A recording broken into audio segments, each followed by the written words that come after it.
Ya, Assalamualaikum warahmatullahi wabarakatuh. Nah, kali ini saya akan membahas mengenai stoikiometri kedua, merupakan modul terakhir dari pembelajaran di semester 2 menjelang PAT. Nah, di stoikiometri kedua ini yang akan kita pelajari atau yang akan saya bahas yang pertama adalah memahami konsep perhitungan kimia dari suatu persamaan reaksi. Jadi akan ada persamaan suatu reaksi dan bagaimana kita menghitung misalkan volume, massa, atom relatif, mol ataupun jumlah partikel ya. Jadi kita akan pelajari dari suatu persamaan reaksi kita akan menghitung uh, secara kuantitatif dari beberapa uh, massa atom ya, dari massa atom, volume bisa juga dan yang lainnya. Yang kedua adalah memahami pengertian reaksi pembatas dan kegunaannya dalam suatu persamaan reaksi. Nah, jadi akan ada suatu zat dari senyawa, molekul unsur ataupun cara monoatomik unsur yang saling bereaksi itu berlebih ya, berlebih. Maka harus ada salah satu dari reaksi yang menjadi pembatas sehingga reaksi itu berlangsung sesuai dengan hukum-hukum yang sudah kita pelajari. Mau misalkan hukum kekekalan massa, hukum Avogadro, perbandingan volume, koefisien dan mol, dan hukum-hukum yang lainnya. Jadi adanya reaksi pembatas itu untuk menganulir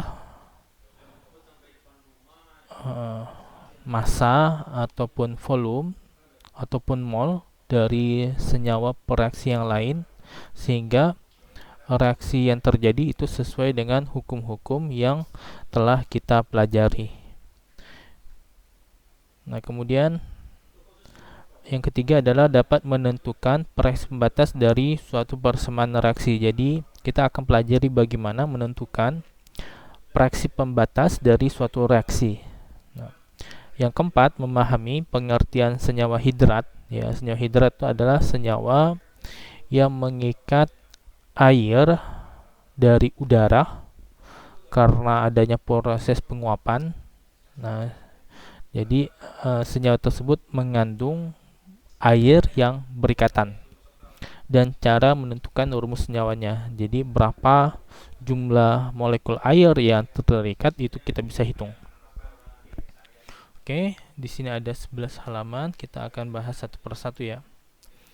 Yang A, perhitungan kimia dari suatu persamaan reaksi. Nah, perhitungan kimia dari suatu persamaan reaksi ini biasa kita sebut dengan stoikiometri ya. Stoichiometry itu adalah unsur, sedangkan metron itu adalah ukuran. Jadi stoikiometri adalah bagaimana kita mengukur suatu unsur. Nah, dan ini unsur bisa berupa yang saling berikatan, bisa berupa molekul unsur ataupun molekul senyawa ataupun berupa atom. Nah, kemudian di sini ada pengertian definisi yang dicantumkan oleh penulis. Stoikiometri atau perhitungan kimia adalah bagian dari ilmu kimia yang menitik beratkan pada sifat kuantitatif ya, pada sifat kuantitatif. Sifat kuantitatif itu adalah sifat yang diukur secara teliti. Jadi adanya pengukuran secara cermat. Nah, itu sifat kuantitatif terhadap suatu zat. Jadi zat tersebut diukur secara cermat dengan tingkat kesalahan yang sangat kecil, baik itu masanya, volumenya, dan yang lainnya. Nah, seperti jumlah massa, volume, mol, dan jumlah partikel ya. Jadi hal-hal ini yang diukur secara kuantitatif, secara perhitungan, secara pengukuran. Nah, pada stoikiometri atau perhitungan kimia, koefisien memiliki makna sebagai perbandingan mol, volume, dan jumlah partikel sesuai dengan hipotesis yang ditemukan oleh Amadeo Avogadro. Perbandingan volume sama dengan perbandingan koefisien sama dengan perbandingan mol. Nah, kemudian rumus yang biasa digunakan untuk menyelesaikan persoalan terkait stoikiometri atau perhitungan kimia adalah sebagai berikut. Jadi ini rumus umum yang dicantumkan oleh penulis, yaitu pada mol ya. Jadi mol itu sama dengan massa per massa atom relatif ya, atau volume. Ini misalkan dalam keadaan gas ya, dalam keadaan gas ini misalkan kita lihat cara massanya. Ini kalau kita lihat secara bentuk volumenya. Nah, ini dibagi dengan 22,4. Ini jika keadaannya adalah STP, standar temperature pressure. Jadi kita bisa menggunakan rumus ini kalau keadaannya itu adalah 0 derajat Celcius dan tekanan 1 atm. Jadi kita melihat keadaan dari suhu dan tekanannya. Nah, kemudian kita juga bisa mencari nilai mol, jumlah molekul. Nah, itu dibagi dengan bilangan Avogadro. 1 mol itu sama dengan 6,02 kali 10 pangkat 23. Nah, untuk mencari nilai molnya. Nah, atau perbandingan menggunakan volume sesuai dengan hukum Avogadro ya, hipotesis Avogadro. Jadi perbandingan pada suhu dan tekanan yang sama sebelum dan setelah reaksi, suatu gas yang memiliki volume yang sama akan berbanding dengan molekulnya ya. Nah, itu dia. Nah, ini adalah contoh soal ya.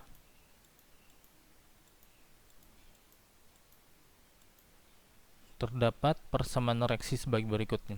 Nah, jadi ini adalah SO2 direaksikan dengan oksigen jadi SO3 ya, sulfur trioksida. Nah, ini sulfur dioksida direaksikan dengan oksigen menjadi sulfur trioksida. Nah, di sini sudah disetarakan reaksinya. Nah, sehingga adanya koefisien pada SO2 2 dan di sini juga 2 juga, SO3-nya 2. Jadi sudah disetarakan. Nah, diketahui di sini gas SO2 yang direaksikan sebanyak 12,8 gram. Jadi yang diketahui massa dari SO2. Yang A, volume gas O2 diukur pada keadaan STP. Nah, yang ditanyakan adalah pada keadaan STP. Jadi jika pada soal itu tidak atau sudah dinyatakan keadaannya STP, nah berarti menggunakan rumus volume sama dengan mol dikali 22,4 ya. Bagaimana mencari volume ini?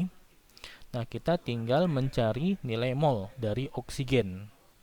Nah, sedangkan yang diketahui itu molnya tidak diketahui dari oksigen. Nah, kita bisa mengetahui molnya itu dengan perbandingan koefisien dan perbandingan mol pada SO2 dan O2 ya. Oke, kita akan membahasnya yang A.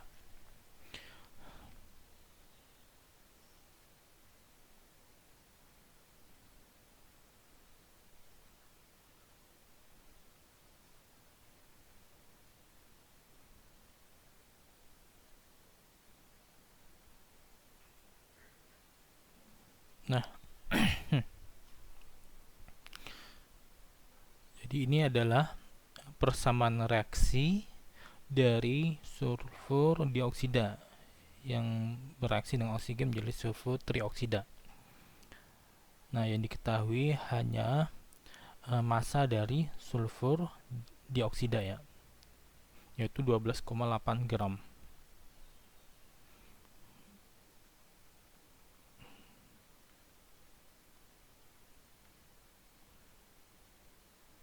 Nah, dari massa ini kita akan mengkonversi atau mencari nilai mol dari SO2 ya, dari SO2.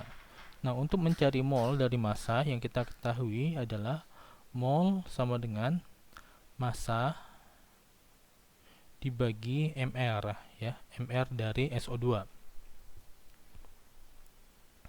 Jadi mol sama dengan 12,8 dibagi mR SO2. Nah, sedangkan di sini kita belum mengetahui berapa mR dari SO2. Artinya kita harus mencari lagi mR SO2 itu berapa. mR SO2. Nah, jadi indeksnya berpengaruh ya.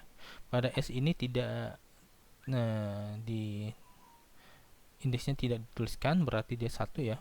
1 dikali dengan ARS. Nah, ditambah 2 dikali dengan ARO. Nah, kita lihat di soal ARS adalah 32, ARO adalah 16 ya. Jadi 1 dikali 32 ditambah 2 dikali 16. Nah, jika kita lihat di sini 32 ditambah 32 sama dengan 64 ya. Jadi mR dari SO2 adalah 64. Nah, kita langsung masukkan di sini. N sama dengan 12,8 dibagi dengan 64. Nah, 12,8 dibagi 64 yaitu 0,2 mol.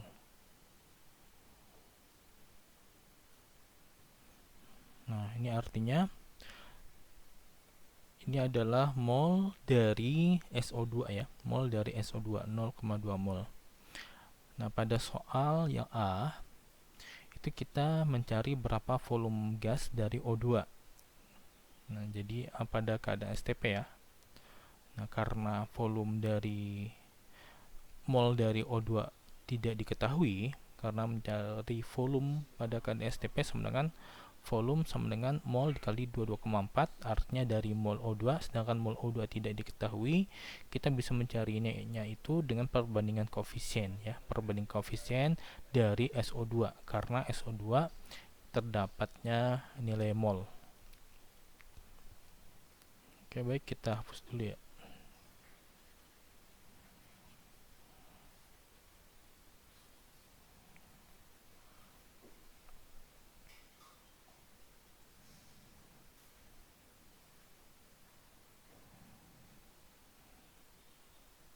Nah, di SO2 di sini molnya adalah 0,2 mol.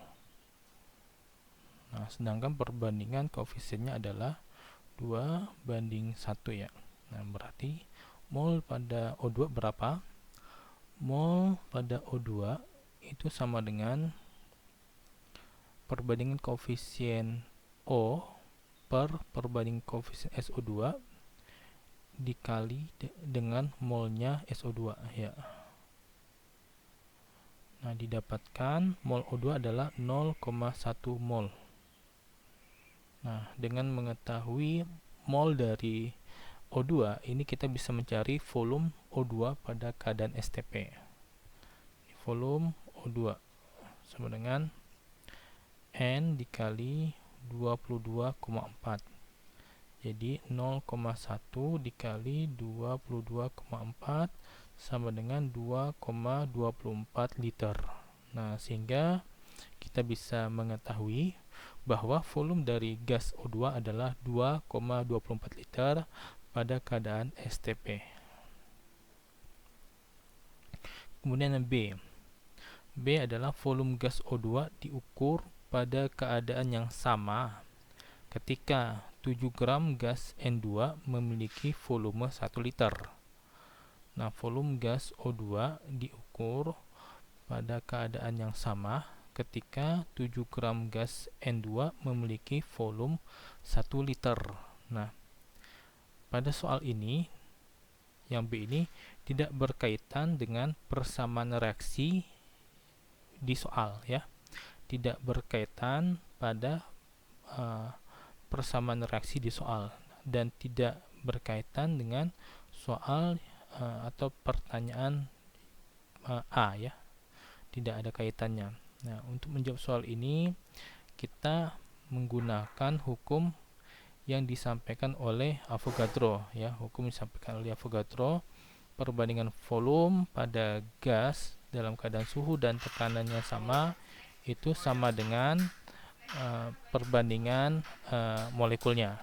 Nah, jadi tinggal lihat berapa volumenya dan berapa mol dari gas dalam keadaan yang sama. Nah, seperti itu. Nah, dia. Oke, nah kita coba mencarinya ya, volume gas O2.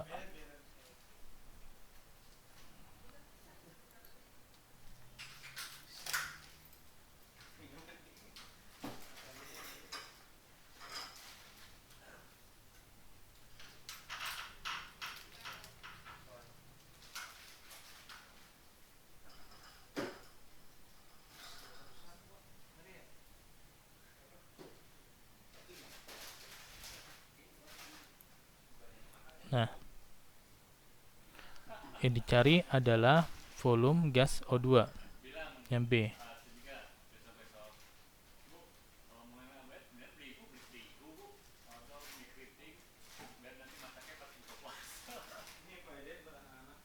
Nah, jika ini ada jika gas nitrogennya ya, gas N-nya. Jadi gas N, jika gas N dalam keadaan sama ya, itu volumenya 1 liter ya, volume 1 liter. Nah, dengan massa 7 gram. Dengan massa 7 gram. Nah, untuk mencari banyaknya mol O2, nah pada keadaan ini kita harus mengetahui dulu berapa mol dari N2. Berapa mol dari N2. Nah, jadi mencari mol N2 dulu ya.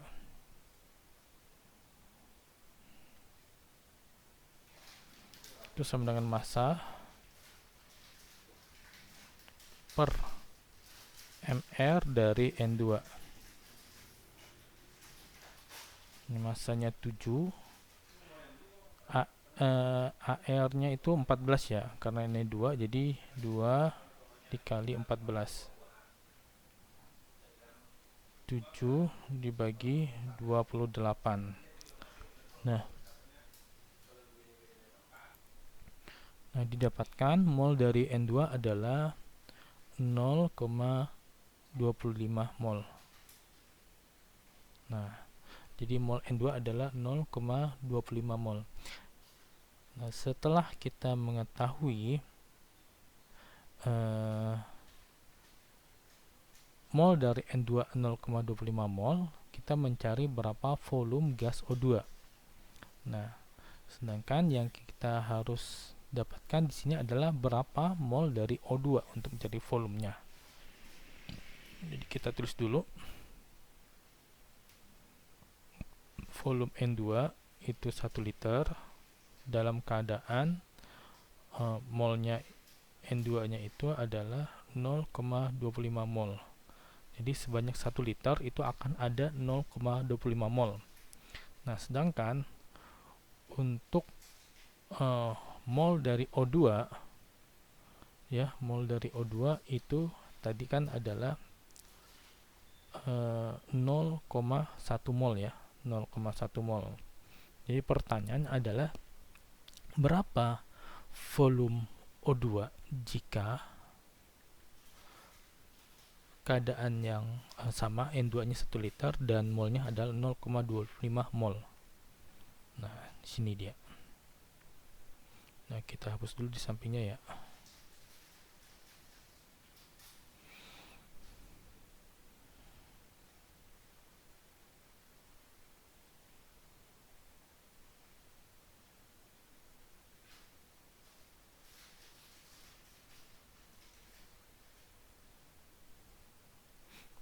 Jadi kita bisa menggunakan volume N2 per volume O2.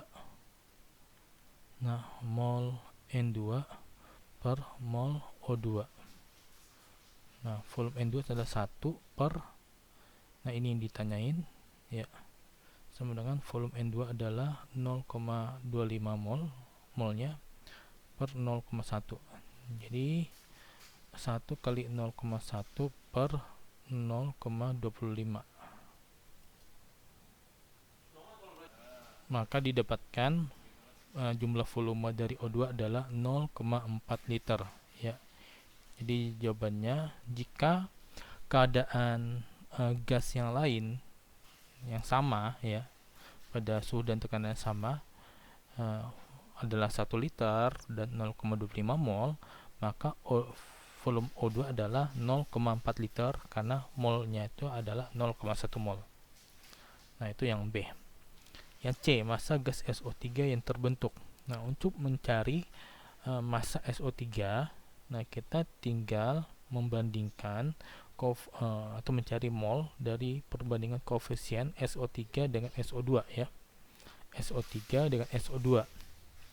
Nah, tadi kita mencari bahwa SO2 itu molnya adalah 0,2 mol, sedangkan koefisiennya sama. Berarti mol dari SO3 juga 0,2 mol ya. Mol SO3 adalah 0,2 mol. Nah, kemudian kita tadi juga mencari berapa massa atom relatif dari SO2, itu adalah 64 ya. Nah, sedangkan di sini SO3 berarti tinggal ditambahkan dengan 16, 64 tambah 16 itu sekitar 80 ya, 80.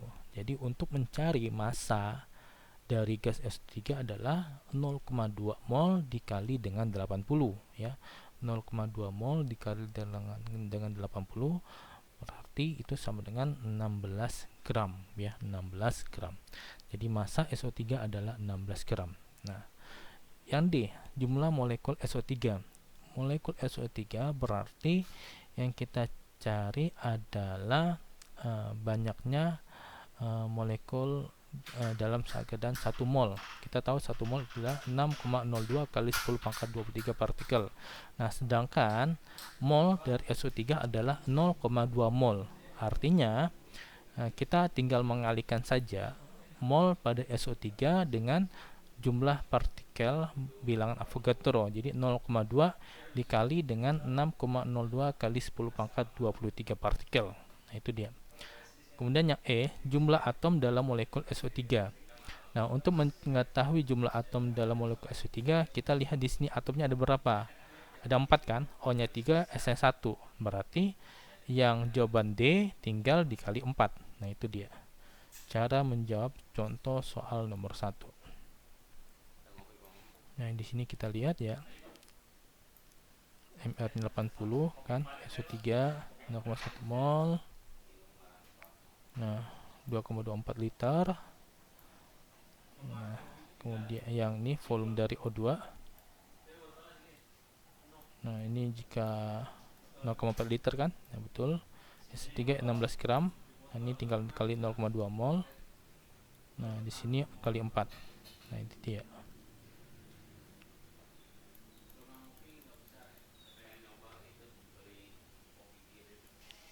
Nah, sekarang adalah contoh soal yang kedua. Di sini sebanyak 22 gram senyawa C3H8, suatu hidrokarbon ya. Nah, dibakar berarti direaksikan dengan oksigen. Nah, pada saat direaksi dengan oksigen, dia akan menjadi CO2, karbon dioksida. Nah, dan air ya. Nah, kemudian CO2-nya itu dialirkan ke dalam CaO. Nah, menurut persamaan reaksi ya. Nah, pertanyaan adalah tentukan massa endapan CaCO3 yang dihasilkan. Nah, ini persamaan reaksinya. Nah, yang dialirkan itu CO2 ke sini. Nah, pada persamaan reaksi yang pertama, ini ada 2 persamaan ya. Nah, di hidrokarbon yang dibakar dengan oksigen. Nah, ini harus kita setarakan. Kenapa?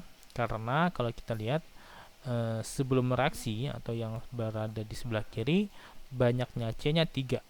sedangkan di sebelah kanan C-nya 1. Nah, jadi kita harus setarakan dahulu ya. Nah, untuk menyetarakannya di sini sudah ada pembahasannya. Nah, di sini oksigennya ini 5 dan CO2-nya 3 ya. Nah, ini untuk persamaan reaksinya. Nah, kemudian karena pertanyaannya adalah massa endapan CaCO3 dan kita tidak mengetahui berapa mol dari CaCO3, jadi kita harus mengetahui salah satu mol persamaan reaksi, apakah itu CO2 ataupun CaO. Nah, CaO tidak diketahui, CO2 tidak diketahui, dan yang cuman pada persamaan 1 dan 2 ini ada hubungannya pada CO2. Nah, jadi kalau kita bisa mengetahui berapa mol CO2 di persamaan 1, nah kita bisa memasukkan ke persamaan kedua, karena di sini dikatakan bahwa CO2-nya dialirkan, berarti seluruh molekul CO2 itu direaksikan dengan CaO. Nah, seluruh molekul CO2-nya itu direaksikan dengan CaO ya. Nah, itu dia. Nah, kita cari berapa mol dari C3H8 karena ini kita hanya massa dari C3H8 didapatkan 0,5 mol. Nah, kemudian kita perbandingan koefisien ya. 0,5 mol dikali 3 dibagi 1. Jadi 1,5 mol. Artinya mol dari CO2 adalah 1,5 mol ya. Nah, kita masukkan ke persamaan itu di sini. Nah, dan kita lihat apakah di sini sudah setara. Nah, di sini sudah setara ya. Nah, di sini 1,5 mol, berarti CaCO3-nya juga 1,5 mol. Nah, baru kita kalikan dengan MR dari CaCO3. Nah, dari 1,5 dikali 100 sama dengan 150 gram. Nah, ini dia ya, 1,5 kali 100 sama dengan 150 gram. Jadi massa endapan dari CaCO3 adalah 150 gram. Nah, kemudian yang B, pengertian reaksi pembatas ya. Nah, di sini dikatakan bahwa suatu reaksi kimia melibatkan zat-zat pereaksi. Nah, jadi adanya sebelum reaksi dan adanya setelah reaksi, dan zat-zat hasil reaksi atau setelah reaksi. Zat-zat pereaksi itu disebut dengan reaktan. Jadi nama lainnya adalah reaktan. Terletak di ruas kiri. Jadi biasanya di dalam persamaan reaksi kimia yang berada di ruas kiri itu adalah sebelum reaksi atau reaktan atau zat-zat pereaksi. Nah, sedangkan yang berada di sebelah kanan itu hasilnya, produknya, ya. Nah, zat-zat hasil reaksi terbentuk dari penguraian, ya, dari penguraian zat-zat pereaksi hasil. Jadi hasil ini didapatkan dari sebelum reaksi atau reaktannya atau reaktannya. Nah, di sini dikatakan penguraian, dari penguraian sesuai dengan perbandingan koefisien. Jadi adanya koefisien untuk penyetaraan. Penentuan mol hasil reaksi didasarkan pada perbandingan koefisien yang mengacu pada mol zat reaksi. Nah, jadi mol hasil reaksi itu dasarnya adalah reaktan. Molnya itu reaktan. Nah, dari perbandingan koefisiennya. Jika mol reaksi hanya berasal dari satu zat, nah, jadi kalau berasal dari satu zat, penentuan mol hasil reaksi akan sangat mudah dilakukan. Kalau hanya berasal dari satu zat, contoh misalkan H2O menjadi H2 dan O2, itu kan dari satu zat. Nah, itu sangat mudah menentukannya. Akan tetapi, jika mol reaksi berasal dari satu zat, lebih dari satu zat, misalnya 2 zat atau 3 zat, nah ini memiliki kita harus melihat berapa gramnya, berapa volumenya, berapa molnya. Jadi kita harus perhatikan secara seksama antar senyawa yang digunakan untuk membentuk senyawa tersebut ya. Nah, karena terdiri dari beberapa pereaksi. Nah, jadi karena terdiri dari beberapa reaktan, jadi kita harus memilih salah satu senyawa, salah satu zat reaktan tersebut yang tepat digunakan sebagai acuan. Jadi misalkan reaktannya ada 3 nih. Nah, salah satunya itu harus menjadi acuan itu, misalkan dua, jadi salah satunya itu harus menjadi acuan kita. Nah, acuan reaktan yang menjadi acuan itu dinamakan dengan pereaksi pembatas ya. Jadi reaktan yang menjadi acuan itu dinamakan pereaksi pembatas. Nah, di sini dijelaskan lagi oleh penulis, reaksi pembatas adalah zat yang digunakan sebagai acuan ya, sebagai acuan. Jadi sebagai standar, sama seperti misalkan penentuan massa atom relatif ya, massa atom relatif. Nah, itu acuannya kan adalah karbon. Jadi dari sistem semua sistem periodik, nah harus ada acuannya, atomnya atau unsurnya, yaitu adalah C berdasarkan spektrometer dan persetujuan para ilmuwan. Jadi C-nya itu menjadi acuan. Tapi kalau dari suatu reaksi, persamaan reaksi, dan reaksinya itu terdiri dari beberapa senyawa, maka salah satu senyawanya harus ada acuan. Nah, itu jadi pereaksi pembatas. Nah, fungsinya itu untuk mencari nilai mol, volume, atau jumlah molekul dari zat lainnya. Nilai mol, volume, atau jumlah molekul dari zat lainnya. Zat yang digunakan sebagai pereaksi pembatas akan habis bereaksi. Nah, jadi yang jadi acuan ini akan habis bereaksi ya, dan yang lainnya akan menjadi sisa.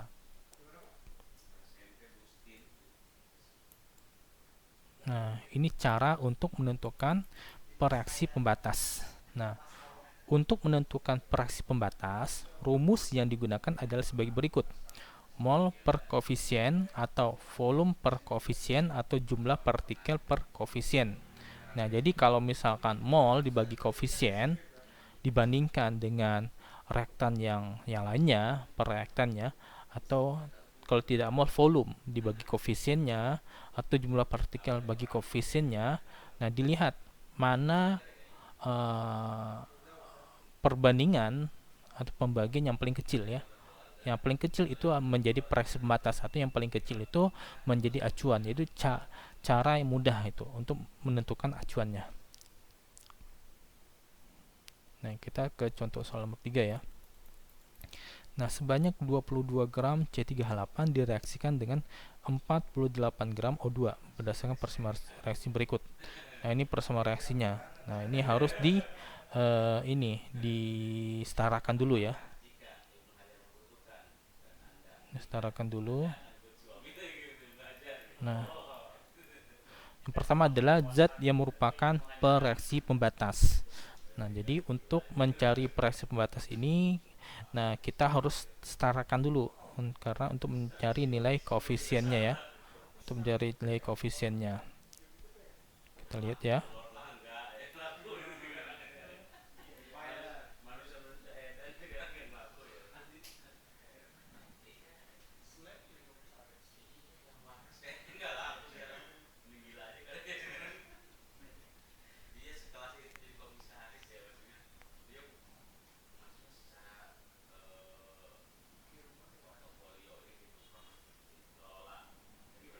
Plus O2 menjadi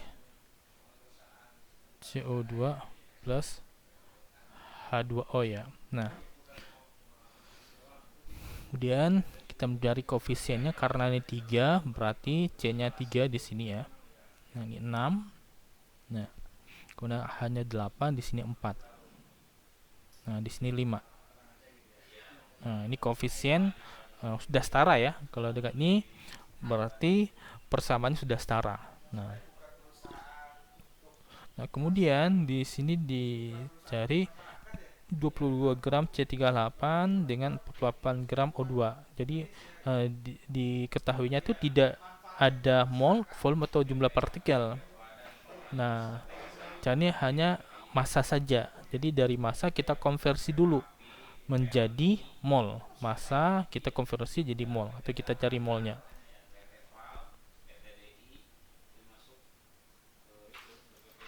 (22 gram dibagi dengan mR C3H8). Nah, kemudian mol dari O2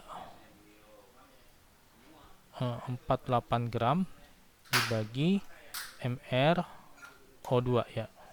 Nah, oke, kita cari C38, sepertinya di sebelumnya ada itu ya, C38 44 ya, 44 ya. Nah, 22 bagi 44. Nah,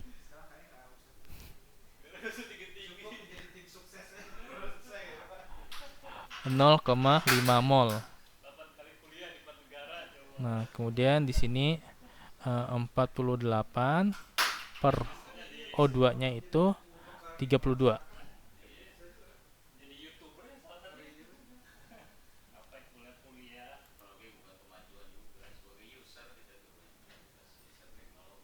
Satu koma lima mol. Nah, ini molnya. Kemudian kita bagi dengan koefisiennya ya, koefisien. Misalkan di sini 0,5 dibagi 1. Nah, di sini 1,5 dibagi 5. Nah, didapatkan di sini 0,5. 1,5 dibagi 5 ini sama dengan 0,3. Nah, dari perbandingan ini kita lihat yang paling kecil adalah O2. Nah, berarti ini menjadi pereaksi pembatas. Dari O2-nya menjadi pereaksi pembatas ya.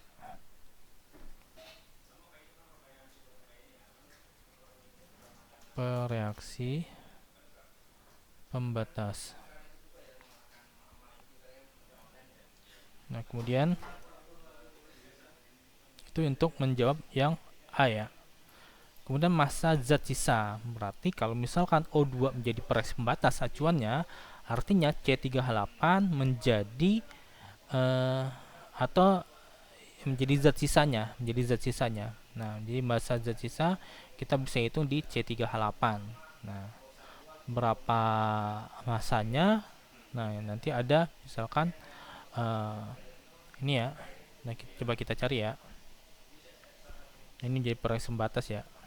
Pereaksi pembatas.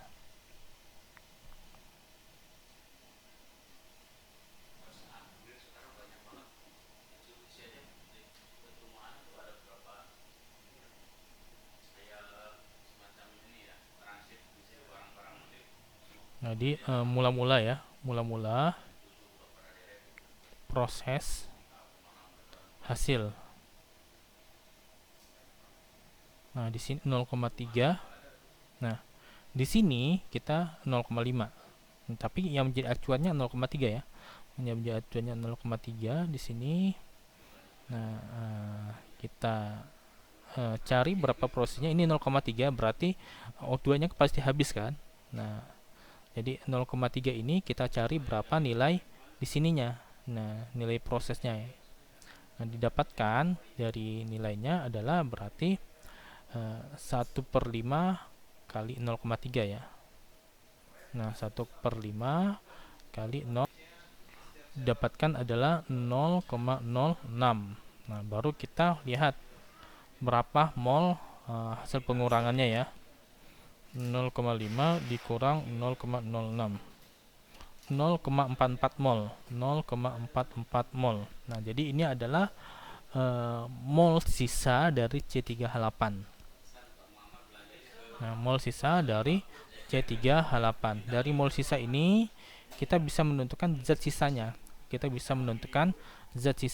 Jadi zat sisa sama dengan 0,44 dikali ya. Dikali MR-nya adalah 44 ya. 44 tadi. Nah, jadi 0,4 kali 44.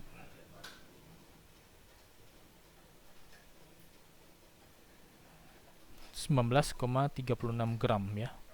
19,36 gram.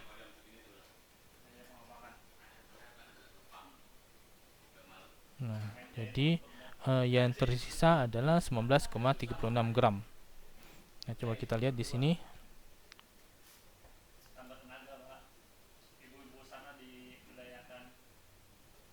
Nah, mol sisa 3 mol. Tapi ini didapatkan 0,2 mol ya. Nah,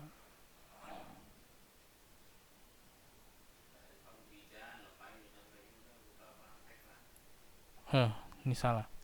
Ini karena tadi menggunakan perbandingan dari koefisien. Jadi bukan mol ya, bukan mol. Ini ada sedikit kesalahan ya. Jadi kita ganti. Ini prosesnya hampir sama ya, prosesnya hampir sama.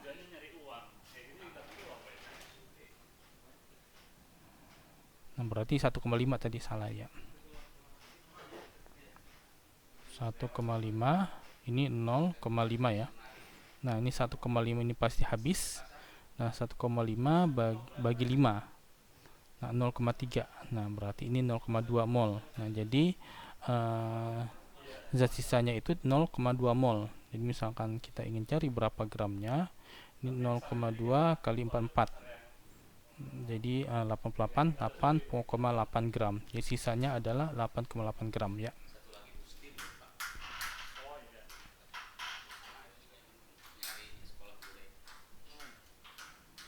Nah, kemudian volume CO2 yang terbentuk pada STP.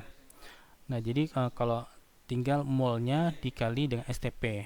Nah, dicari molnya dulu untuk nah 0,3. Ini kita bisa cari dari sini ya, 0,3 berarti kali 3 0,9. Nah, 0,9 tinggal kita kalikan 22,4. Nah, itu dia ya. Kemudian molekul H2O yang dihasilkan. Jumlah molekul H2O yang dihasilkan. Nah, kalau untuk menghitung jumlah molekul H2O yang dihasilkan, tinggal mencari berapa mol H2O. Nah, dikalikan dengan 6,02 kali 10 pangkat 23 ya. Nah, kalau di sini 4 berarti kali 0,3 berarti 1,2 mol. Nah, 1,2 mol dikali dengan 6,02 kali 10 pangkat 23 ya.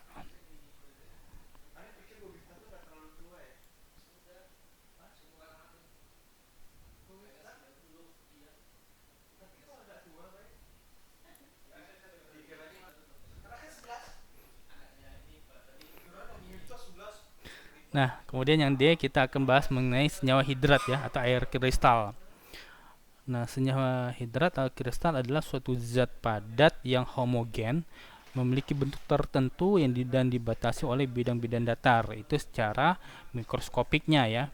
Nah, tetapi misalkan kita pengertian lain, misalkan senyawa hidrat itu adalah suatu senyawa yang dia menangkap air.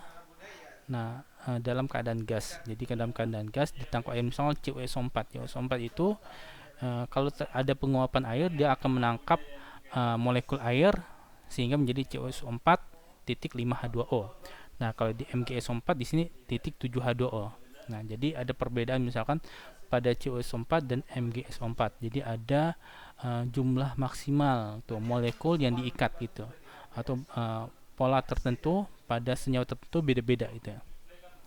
Nah, ini misal garam Inggris, ini dia mengikat H2O ya. Nah, kristal terbentuk dari zat cair yang berubah wujud menjadi padatan. Jadi dia mengikat. Penentuan jumlah air dalam kristal dapat dilakukan dengan menguapkan garam-garam tersebut sehingga molekul airnya terlepas. Jadi kalau kita ingin mengetahui berapa H2O molekul H2O yang terikat di dalam garam-garam ini, misalnya garam MgSO4, garam CuSO4, itu dengan kita melakukan pemanasan.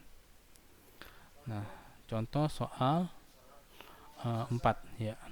Nah, sebanyak 24 gram MgSO4 bereaksi dengan 25,2 gram air membentuk garam hidrat MgSO4 titik SH2O. Tentukan rumus garam hidrat tersebut. Jadi rumusnya ditentukan. Nah, di sini MgSO4-nya 24 gram. Nah, bereaksi dengan airnya 25,2 gram. Nah, caranya dengan melihat molnya, perbandingan mol. Nah, ketika kita membandingkan mol dan menjadikan MgSO4 itu 1, jadi sama-sama dibagi 0,2, nah didapatkan MH2O-nya adalah 7 ya. Didapatkan H2O-nya 7 nih, di sini H2O-nya 7. Ya, dengan cara MgSO4-nya dijadikan 1 perbandingan molnya. Nah, Contoh soal nomor 5, tembaga 2 sulfat terhidrat dipanaskan sehingga terbentuk tembaga sulfat anhidrat. Jika setelah pemanasan massa tembaga sulfat terhidrat berkurang 36%, nah jadi berarti 36% ini menjadi persen massa dari H2O ya, persen massa dari H2O. Tentukan rumus senyawa hidratnya. Nah, jadi misalkan kita permisalan 100% itu sama dengan 100 gram. Nah, berarti airnya itu 36 gram ya, 36 gram. Nah, sisanya adalah CuSO4. Nah, SO4-nya adalah 64 gram. Nah, kita cari molnya. Di sini 2 mol, di sini 0,4 mol. Nah, ini dijadikan 1, 0,4 bagi 0,4. Nah, di sini 2 bagi 0,4 berarti 20 bagi 4 ya. 20 bagi 4 itu adalah 5. Nah, sehingga hidratnya adalah CuSO4 5H2O. Nah, tinggal soal nomor 6. Terdapat persamaan reaksi berikutnya. Pada akhir reaksi diperoleh 5 liter gas H2S. Jika saat itu 1 mol gas H2S volumenya adalah 20 liter, tentukan massa FeS yang direaksikan. Jika saat itu 1 mol gas H2S volumenya adalah 20 liter. Nah, jadi kita bisa menentukan gas H2S adalah 5 liter jika 1 mol gas H2S volumenya adalah 20 liter.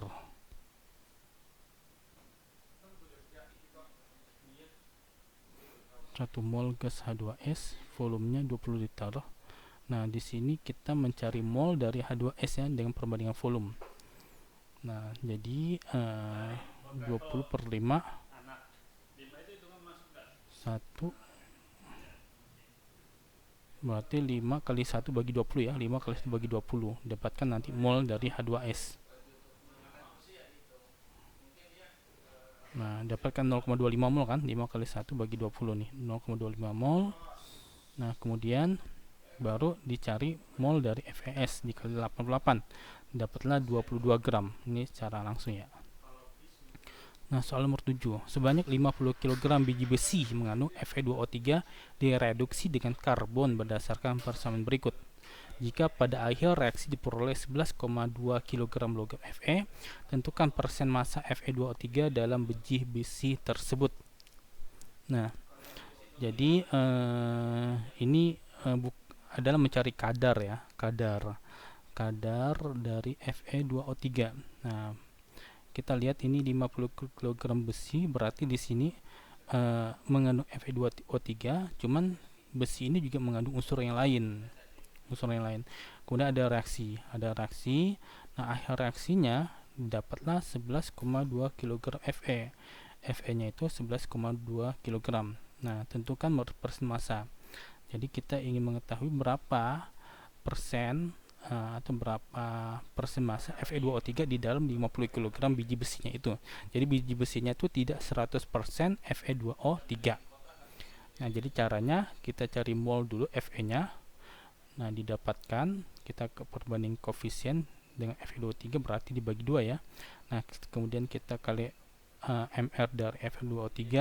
Nah, setelah dapat masanya baru kita dibagi dengan 50 kg besi kali 100%. Nah, caranya seperti itu ya. Nah, caranya seperti itu, maka akan didapatkan persentasenya adalah 32% ya. 30%. Nah, itulah apa yang saya sampaikan. Semoga bermanfaat untuk semua modul yang setelah dibuat dan dipelajari sebaik mungkin. Ya, saya Heri, billahi taufiq wal hidayah. Assalamualaikum warahmatullahi wabarakatuh.